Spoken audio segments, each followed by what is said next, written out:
Hello दोस्तों, एक बार फिर से स्वागत है मेरे यूट्यूब चैनल में। आज की इस वीडियो में बात करेंगे हम लोग history of indirect tax in India के बारे में। ठीक है, आपको बताएंगे कि कैसे कैसे इनडायरेक्ट टैक्स का एवोल्यूशन हुआ होते गया, पास्ट में कैसे टैक्स स्ट्रक्चर थे, कैसे टैक्स लिए जाते थे और प्रेजेंट टैक्स स्ट्रक्चर क्या है अभी। ठीक है, तो सबसे पहले बात करते हैं कि इनडायरेक्ट टैक्स आगे होता है क्या है। तो indirect tax is a one that can be shifted by tax payer to someone is. Indirect tax में होता है क्या है कि जो टैक्स आप पे करते हैं वो डायरेक्टली ना पे करके वो इनडायरेक्टली पे करते हैं। सपोज मान लीजिए आप दुकान में जाते हैं, ठीक है, कुछ भी सामान आप परचेज करते हैं तो आप क्या करते हैं, उस पर टैक्स पे करते हैं। जीएसटी तो सुना ही होगा आप लोगों ने। आप उस पर टैक्स पे करते हैं। आप किसको टैक्स पे करते हैं? वो दुकानदार के पास जाता है, फिर दुकानदार आपके बिहाफ पर वो गवर्नमेंट को पे करती है। ठीक है, तो ये आपने डायरेक्टली ना पे किया, इनडायरेक्टली पे किया, ये कहलाता है इनडायरेक्ट टैक्स। अब बात करते हैं कि हिस्ट्री में कैसे टैक्स लिए जाते थे, पास्ट में कैसे टैक्स लिए जाते। पास्ट में पहले तो मनी का इन्वेंशन नहीं हुआ था। ठीक है, रुपया ये सब नहीं थे, कॉइन ये सब नहीं थे। ठीक है, तो उस समय क्या जो भी टैक्स लिए जाते थे क्रॉप्स में लिए जाते थे, काइंड में लिए जाते थे, काइंड में टैक्स लिए जाते थे। धीरे धीरे इवोल्यूशन होते गया, चेंज होते गए, पैसे में टैक्स, रुपये में टैक्स लेने लगे। ठीक है, ऐसा गोल्ड में भी होता था टैक्सेशन का सिस्टम। ठीक है, वैसा चेंज होते गया। फिर धीरे धीरे मशीन बनना स्टार्ट हुआ, मशीन से प्रोडक्शन होना स्टार्ट हुआ। और बता दें आप लोग के जो कौटिल्य का अर्थशास्त्र बुक है उसमें भी टैक्स सिस्टम के बारे में बहुत सारी बातें बताई गई हुई है। क्या क्या कैसे टैक्स स्ट्रक्चर थे उस समय, वो सब मेंशन किया हुआ है। तो जैसे जैसे मशीन बनते गए, प्रोडक्शन मशीन से होते गया, तो जिसके कारण क्या हुआ, मशीन मेड मटेरियल तो ज़्यादा प्रोडक्शन होता है, जिससे जितना प्रोडक्शन हो उतना सेलिंग भी होना चाहिए। ठीक है, तो और ब्रिटिशर इंडिया में थे उस समय, क्या वो जो प्रोडक्ट इंपोर्ट करके लाते थे इंडिया, तो उन लोग को भी बहुत सारा कॉस्ट पड़ता था ट्रांसपोर्टेशन को, जिससे उन लोग का जो प्रोडक्ट लाते थे वो क्या होता, कॉस्टली हो जाता था। और बहुत सारे प्रोडक्ट थे जैसे कि क्लॉथ इंडिया में ही प्रोड्यूस होते थे, तो जो इंडिजीनियस प्रोडक्ट्स थे वो क्या थे, सस्ते थे। और जो वो बाहर से लाते थे वो जो ब्रिटिशर जो क्लॉथ, वो ट्रांसपोर्टेशन कॉस्ट, बहुत सारे कॉस्ट इंक्लूड होने के बाद थोड़ा कॉस्टली हो जाते थे। तो जो भी इंडियन परचेज करेंगे तो जो सस्ता रहेगा उसी को परचेज करेंगे, कॉस्टली को तो परचेज करेंगे नहीं। इसलिए ब्रिटिशर ने सबसे पहले 1944 में सेंट्रल एक्साइज एक्ट लगाया। ठीक है, जो इंडिजीनियस प्रोडक्ट थे उस पर ये इम्प्लीमेंट किया कि जिससे क्या हो जाएंगे, जो इंडिजीनियस प्रोडक्ट होंगे वो थोड़ा महंगे होंगे और लोग ब्रिटिशर जो प्रोडक्ट लाए हुए ब्रिटिश प्रोडक्ट को खरीदना स्टार्ट करेंगे। तो सबसे पहले सेंट्रल एक्साइज एक्ट ब्रिटिशर ने इम्प्लीमेंट किया इन इंडिया में। ठीक है, फिर धीरे धीरे टाइम चेंजेस होते गए। जब 1947 में ब्रिटिश इंडिया को जब छोड़ के गए, ठीक है, तो उस समय क्या उन्होंने तो सेंट्रल एक्साइज एक लाया था ही।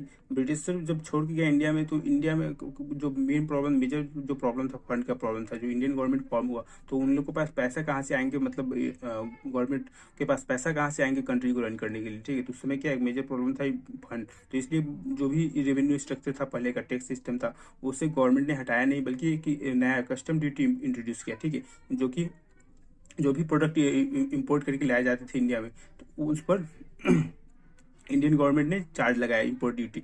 ठीक है, जिससे क्या हुआ कि इंडियन गवर्नमेंट को एक एडिशनल रेवेन्यू का सोर्स भी मिल गया।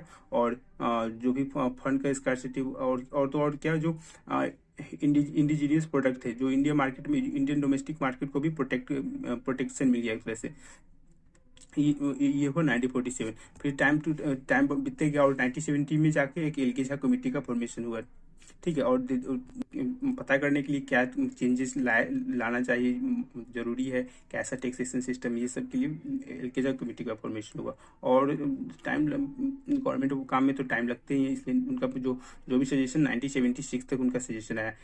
एलकेजा कमेटी ने सजेस्ट किया कि मैन वैट इंट्रोड्यूस करने के लिए, वैट एट मैन्युफैक्चरिंग लेवल। ठीक है, उसके बाद टाइम बीतता गया। 1986 में following suggestion of the Jha committee ने जो सजेशन दिया था उसको फॉलो करते हुए बीपी सिंह जो कि फाइनेंस मिनिस्टर थे, उन्होंने क्या इंट्रोड्यूस किया, मोड वैट क्या होते हैं, मॉडिफाइड वैल्यू एडेड टैक्सेशन। ठीक है, तब जाके वीपी सिंह ने मॉडिफाइड वैल्यू एडेड टैक्सेशन को 1986 में इंप्लीमेंट किया।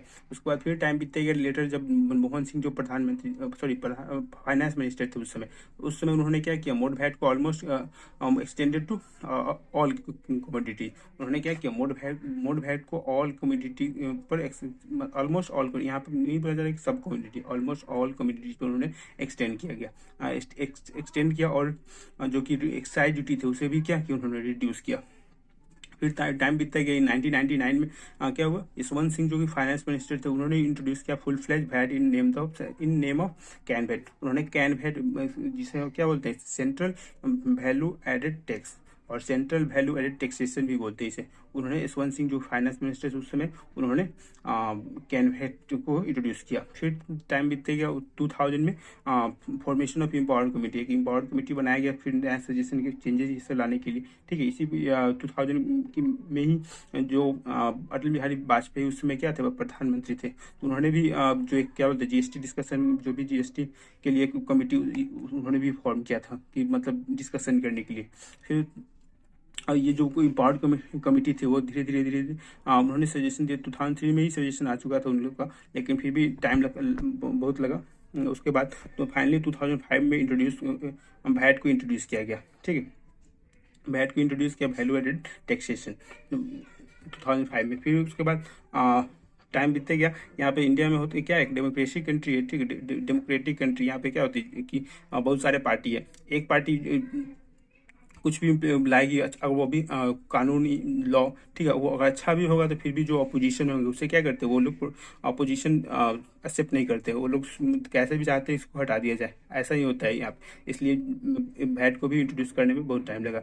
उसके बाद जीएसटी को इंट्रोड्यूस करने के लिए भी 2007 2009 तक, 2009 में भी बोला गया कि इस समय तक आ जाएगा। फिर 2010 ऐसे करके मतलब क्या, एक स्टेट मतलब उस समय जो पहले था, मतलब बहुत सारे पार्टी थे, सबके पास अलग अलग मतलब सीटें थी, जिसके कारण कोई एक साथ हो ही नहीं पा रहा था। उसके बाद जैसे जैसे 2014 में, हाँ 2014 में जब इलेक्शन हुआ, जब बीजेपी के पास मेजर सीट सब आ गए, ठीक है, तो उस समय क्या हो, तब जाके सब भी एक साथ बहुमत बने और क्या हुआ, 2017 में फाइनली जीएसटी को इंट्रोड्यूस किया गया। 1 जुलाई 2017 को जीएसटी इंट्रोड्यूस किया गया। GST means goods and service tax. तो ये रहा history of indirect taxation in India. Start कब हुआ था, 1944 से स्टार्ट हुआ। एक एक्ट बनना सेंट्रल एक्साइज, जो कि अभी हाल फिलहाल में हम लोग को यहाँ अभी जीएसटी चल रहा है, गुड्स एंड सर्विस टैक्स 2017 से। उसमें भी बहुत सारे चेंजेस टाइम टू टाइम होते रहते हैं। रेट स्ट्रक्चर जो भी rate of structure of GST, ये सब चेंजेस होते रहते हैं। फाइनेंस बिल एवरी ईयर पारित होते रहता है। तो आज की इस वीडियो में इतना ही, फिर मिलेंगे एक नए वीडियो के साथ, तब तक के लिए टाटा बाय।